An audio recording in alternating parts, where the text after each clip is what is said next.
Well, hey there, Reece here, talking to you today about 3 steps to reinvent yourself.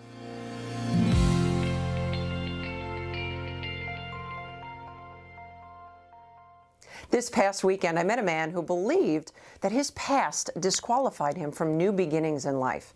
He had committed armed robbery on more occasions than he could count, and he had just been released from a 7-year prison sentence. In his time of need, when he was in prison, he had given his life to Jesus, and he was delivered from all of that torment. But now that he was out, he was struggling to envision what his new life would look like.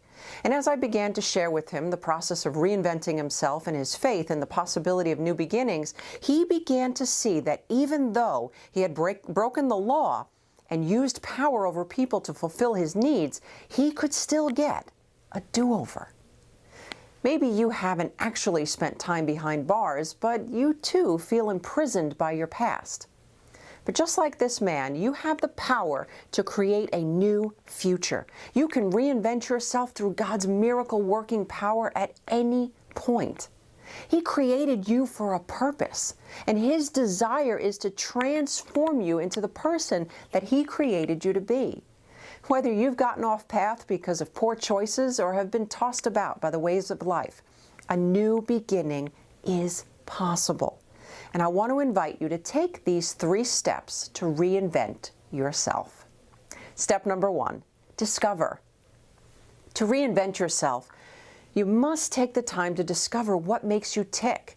Take a few hours, or better yet, take as much time as you need to discover yourself. It will be the best investment you can make. Wondering what exactly you should be seeking to discover? I'm glad you asked.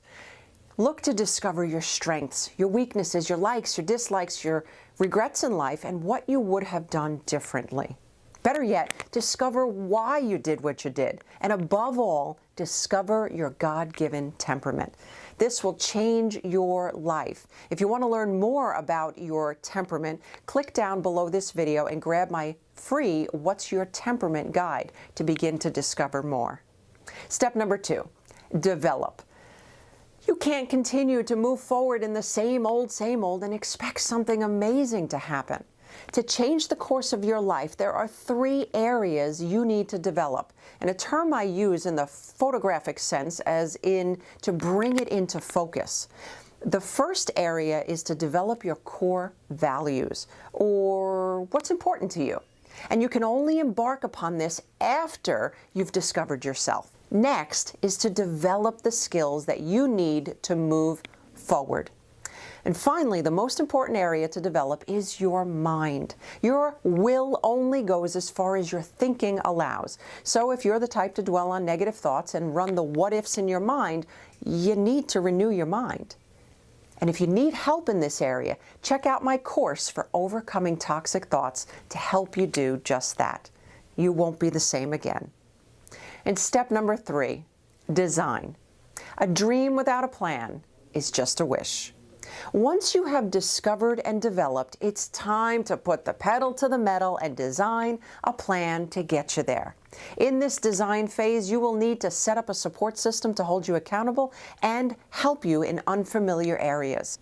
Get started on your journey to new beginnings by taking these steps, and you will see the light of your past grow dimmer and dimmer, and your future get brighter and brighter. Until next time, remember, nothing is impossible with God.